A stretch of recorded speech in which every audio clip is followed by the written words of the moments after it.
Hola, ¿qué tal?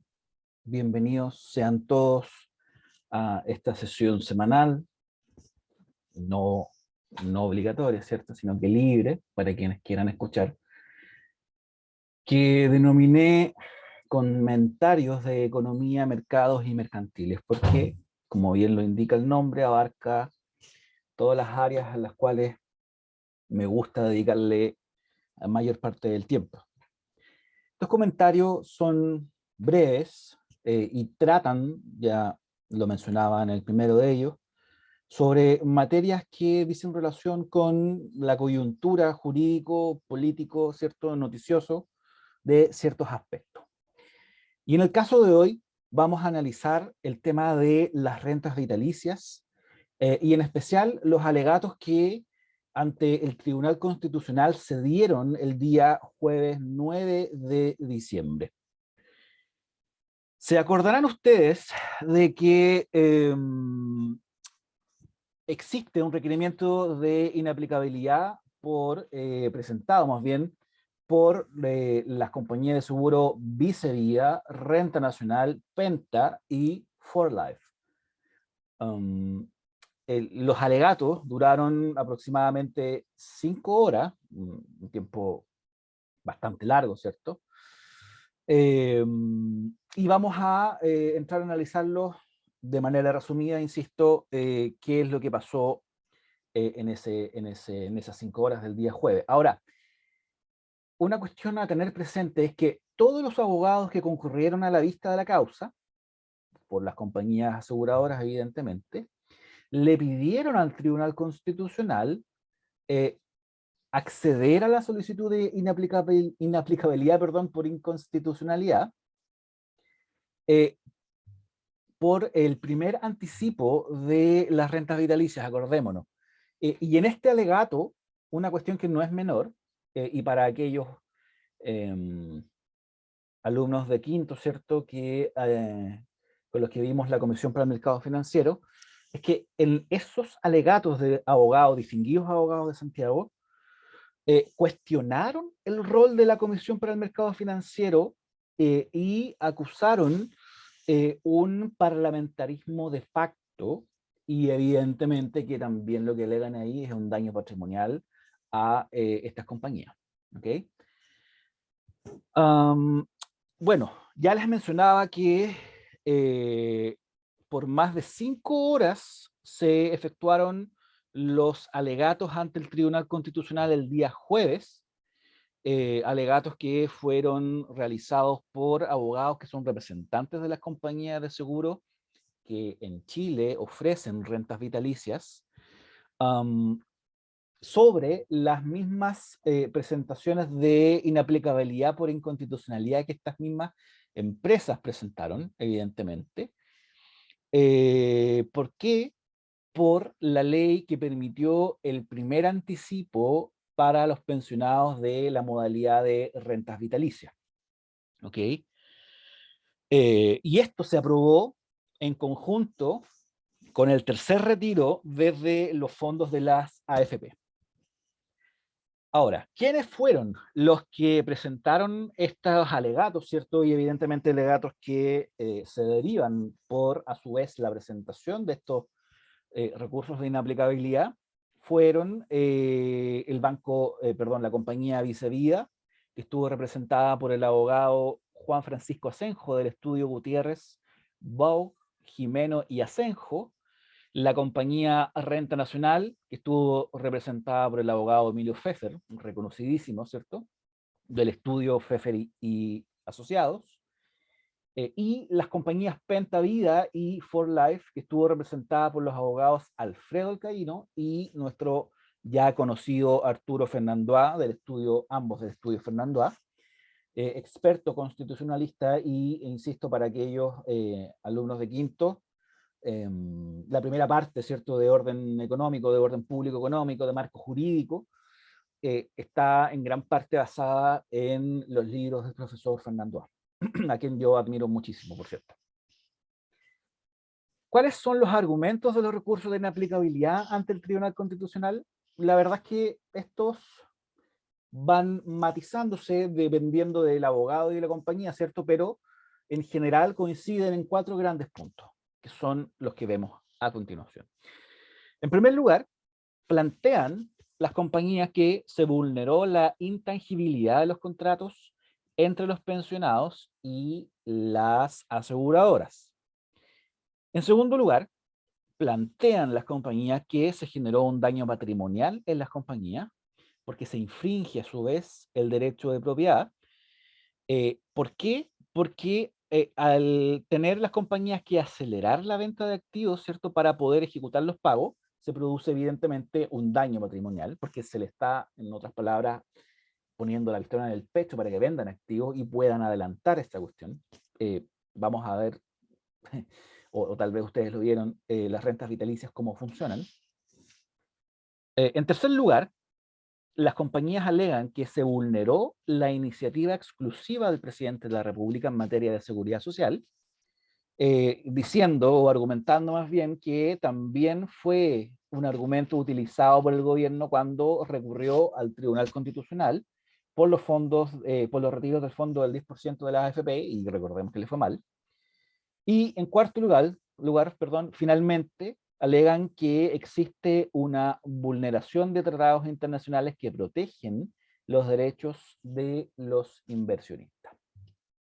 Ahora, solo como comentario, la renta vitalicia es un contrato que se ve precisamente en 2 ramos: derecho civil, ¿cierto?, lo relativo a los contratos, como un contrato aleatorio, y en algunas universidades que tienen dentro de su malla, además del derecho del trabajo, un complementario, ¿cierto?, que se llama seguridad social. En esos 2 ramos, derecho civil, contrato y seguridad social, es donde se ve el tema de la renta vitalicia.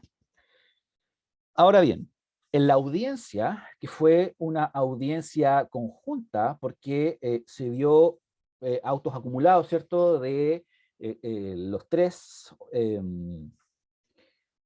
requerimientos de inaplicabilidad por inconstitucionalidad, hubo un espacio de cuestionamiento por parte de los abogados requirientes, ¿cierto?, al rol que le corresponde, o le correspondió más bien, a la Comisión para el Mercado Financiero, como entidad técnica especializada en estas cuestiones, ¿cierto? Y para qué decir que también hubo una crítica al Congreso Nacional, y se mencionó como reconocimiento del daño patrimonial a las compañías, que en el cuarto retiro de las AFP, ¿cierto?, el cuarto retiro que fracasó, y que contenía asimismo un segundo anticipo de rentas vitalicias, que los parlamentarios optaran porque el financiamiento de esta entrega, este anticipo de la renta vitalicia en este cuarto retiro, fuera con financiamiento fiscal. Entonces los abogados decían que ese era un reconocimiento de los congresistas, ¿cierto?, de los parlamentarios, de que existe efectivamente un daño patrimonial, en el cual no queremos como Estado incurrir, ¿cierto? Pero en este primer retiro de rentas vitalicias, anticipo de renta vitalicia, que está contenido a su vez en el tercer retiro de la AFP, sí está, sí existe, o sí se configuraría por parte, como lo sostienen los abogados de la compañía, sí se configuraría entonces un daño patrimonial. Y en esta línea, vamos a analizar cuáles son los argumentos principales de cada uno de los abogados de las compañías. El abogado Juan Francisco Asenjo, que representa a Visa indicaba que en este caso tiene que ver con la pérdida de capacidad de asombro. Miramos lánguidos y atónitos que el Poder Legislativo asume que puede romper una constitución por la sencilla vía de reformar. Y también sostiene este abogado que la propia Comisión para el Mercado Financiero reconoce en audiencia pública del Poder Legislativo que se están infringiendo los preceptos de la Constitución política, y luego, agrega el mismo abogado Asenjo, que la misma Comisión para el Mercado Financiero niega sus propios dichos y trata de tapar el sol con un dedo. Luego tenemos los argumentos, el resumen de los argumentos del profesor, que insisto, es bastante famoso.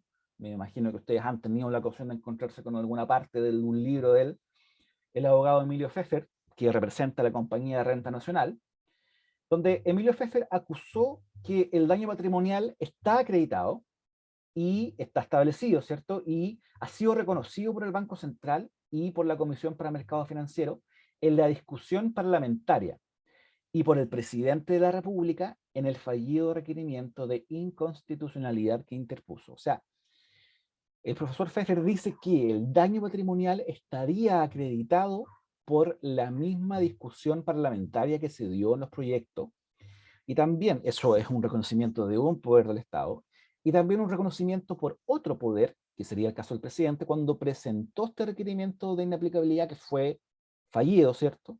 Y ahí ya tenemos el reconocimiento de al menos dos poderes importantísimos del Estado.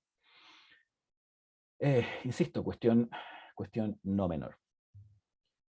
En tercer lugar, tenemos los argumentos del abogado Alfredo Alcaíno, que representa a la ya famosa empresa Penta, ¿cierto?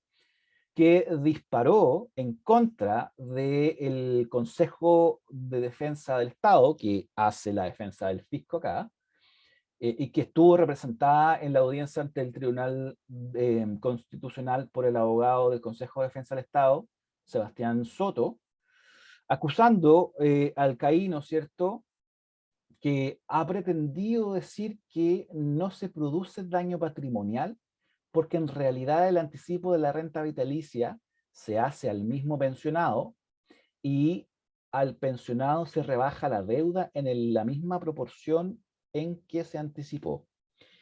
Eso sería, continúa Alcaíno, una explicación para neófitos, pero realmente viniendo de la Comisión para Mercado Financiero, que conoce perfectamente el negocio, resulta preocupante.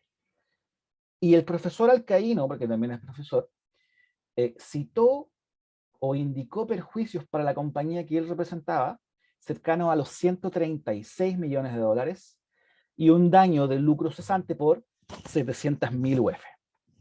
Bien.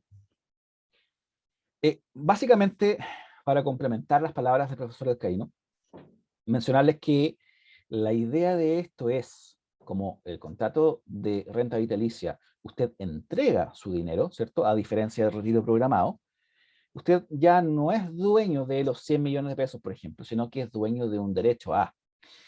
Y por lo tanto, lo que se haría es adelantar un derecho con un cargo que significaría reducir las cuotas a futuro. Pero eso es muy, muy complejo. Y por último, complementó la presentación por las compañías Penta y la compañía For Life el abogado Arturo Fernandoa, el que sostuvo que negar el daño es poco menos que acusar de charlatán al presidente de la Comisión para el Mercado Financiero y acusar de excesivas a las tres compañías que han detonado consultas amistosas por los tratados de libre comercio. En este caso son MetLife, Principal y Ohio National. Y respecto del acuerdo o con Estados Unidos, ahí se detonó más bien. Acordémonos que dentro de los 4 argumentos que se alegaban por las 4 compañías de seguro estaba el hecho de que existía una vulneración, ¿cierto?, de tratados internacionales que protegían o debían proteger los derechos de los inversionistas. Y al existir estos tratados internacionales, perdón, dentro de las cláusulas existe, en caso de algún problema, la consulta amistosa, es decir, como podríamos tratarlo en temas de un amigable componedor, ¿cierto? Y el profesor Arturo Fernandoa continúa y dice que este es un problema grave. Esas 3 consultas no son por bolitas de dulce, no son porque hay una mera alaraca, decía el profesor Fernandoa. Y por último, para ser justos, cerró los alegatos el abogado del Consejo de Defensa del Estado, Sebastián Soto, quien indicó dentro de todos los argumentos, en primer lugar, diciendo que aquí no hay daño patrimonial significativo porque se mantiene el equilibrio de la situación patrimonial de la compañía, comentario, nadie debería tener el poder suficiente para meterse, ¿cierto?, en un patrimonio de un privado, sea la compañía más grande, o sea usted o yo, como simples mortales, ¿cierto? Nadie, lo que quiero decir, nadie puede determinar si se afecta o no el equilibrio de su patrimonio, solamente usted puede determinarlo. Cierro comentario. Y luego agregó que siempre el legislador ha podido modificar ciertos aspectos razonables de los contratos. Paréntesis, la verdad es que acá el legislador, en mi opinión, está alterando cuestiones que son de la esencia del contrato de renta vitalicia, tornándolo incluso o desfigurándolo, haciendo que pierda gran parte de la esencia del mismo contrato. O sea, no es una modificación mínima, sino que es una modificación bastante grande. Y por último, dentro de su argumento sostiene que es probabilísticamente muy difícil que no se recuperen los anticipos porque no es posible analizar esto pensando que todos los que retiran mueren mañana. Luego de terminados los alegatos, evidentemente, vamos a ver si es que el Tribunal Constitucional va a resolver a favor o no de estos requerimientos de inaplicabilidad por inconstitucionalidad. Para aquellos que estén interesados en ver estas audiencias, se encuentran en los 3 links que están acompañados ahí, primero, segundo, tercero, parte 1, parte 2, parte 3, porque acuérdense que la audiencia dura cerca de 5 horas, están en YouTube, pueden encontrarlo también en el canal del Tribunal Constitucional, y esto abre, evidentemente, varios debates, o un gran debate con distintas aristas, ¿cierto? Desde la capacidad del Congreso para modificar contratos a través de reformas constitucionales, cuestión que yo estimo que es improcedente, y también ver ahí las fórmulas que tienen los abogados litigantes para impugnar actos del poder legislativo. ¿Ah?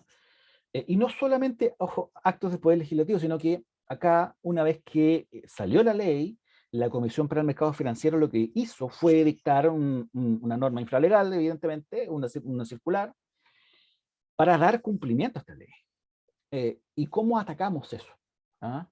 Y vemos acá que este recurso de inaplicabilidad surgió asimismo por recursos, por acciones de ilegalidad, etc. O sea, son varios flancos los que los abogados tienen y tuvieron que plantearse, recursos de protección incluidos, reclamos, ¿cierto?, respecto de las soluciones amistosas que contienen los tratados de libre comercio, etcétera, etcétera, etcétera. Entonces, este es un muy buen caso para poder analizar desde la perspectiva jurídica, desde la economía, desde el derecho comercial respecto al contrato de renta vitalicia, y por último respecto del tema regulatorio, ¿cierto?, de nuestro orden público constitucional económico. Bien, espero que les haya servido, que les guste esta clase, y de lo contrario, bueno, eso, que estén todos muy bien.